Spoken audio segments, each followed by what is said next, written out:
Thank you sir. Sir एक political question है अब। हम इससे पहले पॉलिटिकल नहीं थे। ये थोड़ा ज्यादा पॉलिटिकल क्वेश्चन है सर। इंडी अलायंस का ये नारा था, vote for INDI save India और सेव भारत और समथिंग लाइक दैट। सर ऐसा लग रहा है कि पूरी तरीके से वो डिसइंटीग्रेट हो चुका है, उनका जो अलायंस था वो।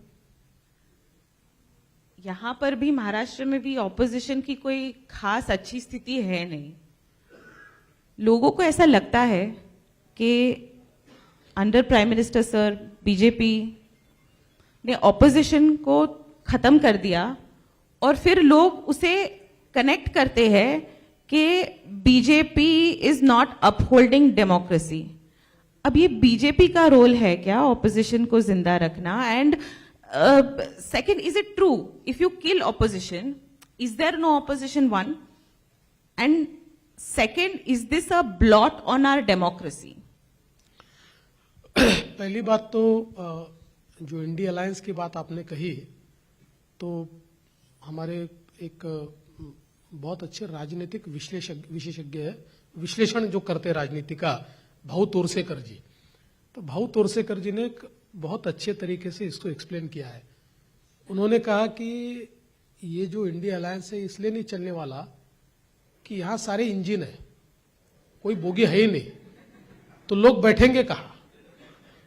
और मोदी जी मजबूत इंजन लेकर इतनी बड़ी ट्रेन लेकर निकले कि जिसको जिसको बैठना है उसके लिए बैठने की जगह है। तो इसलिए ये इंडिया अलायंस चलेगा नहीं, ऐसा जो भाऊ तोरसेकर जी ने कहा था, मुझे लगता है वो आज हमको यथार्थ में देखने को मिलता है। सारे इंजन अपने अपनी दिशा में जा रहे हैं, कोई कोहेरेंट इस प्रकार की ट्रेन हमको दिखाई नहीं पड़ती है।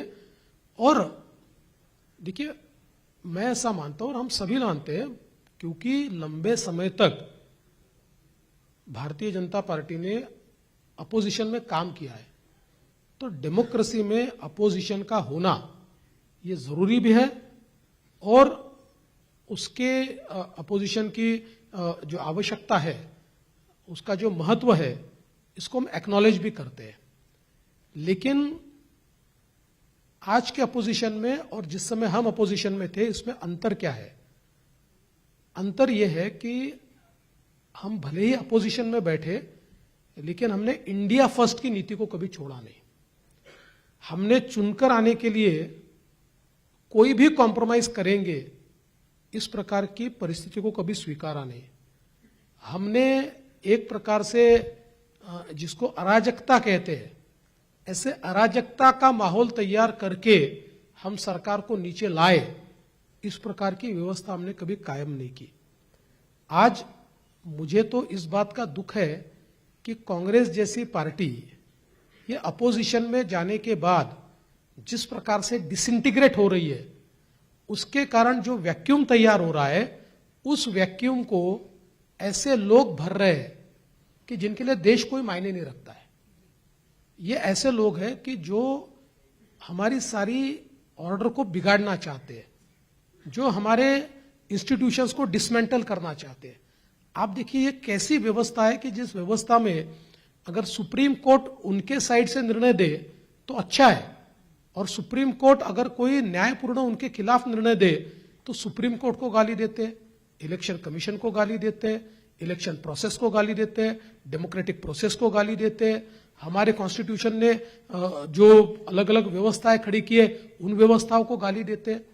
तो ये तो हमारे लिए एक चिंता की, मैं ऐसा कहता हूं, की जगह है कि जहां पर अपोजिशन के वीक होने से जो स्पेस निर्माण हुई है, उस स्पेस में इस प्रकार के लोग आए हैं। और उससे भी ज्यादा चिंता इस बात की है कि कांग्रेस को जब ये लगता है कि मोदी जी को हम चैलेंज नहीं कर सकते, तो ये जो ताकतें हैं, समाज विरोधी, संविधान विरोधी, इंस्टीट्यूशन विरोधी, इन ताकतों की मदद कांग्रेस जैसी पार्टी ले रही है।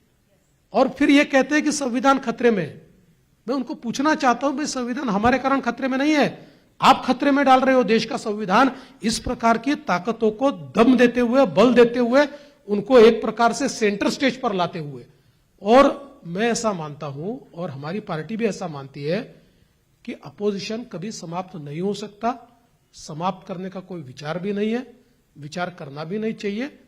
हम अपनी लाइन को बड़ी करते जाते हैं, धीरे धीरे अपोजिशन की लाइन छोटी होती है।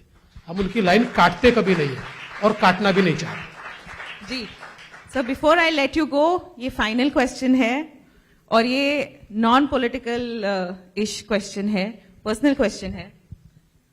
सर, आप इंटरव्यूज देते हैं इतने मीडिया में, सर आपकी जो पॉलिटिकल स्टाइल है, राजनीतिक स्टाइल, वो आइडियोलॉजिकल है और डेवलपमेंटल है। आप ये मीडिया इंटरव्यूज 1 घंटे का भी दे दे, आप 1 घंटे तक आपके जो प्रोजेक्ट्स है जो आपने शुरू किए हैं और मॉनिटर कर रहे हैं, आप 1 घंटे तक बात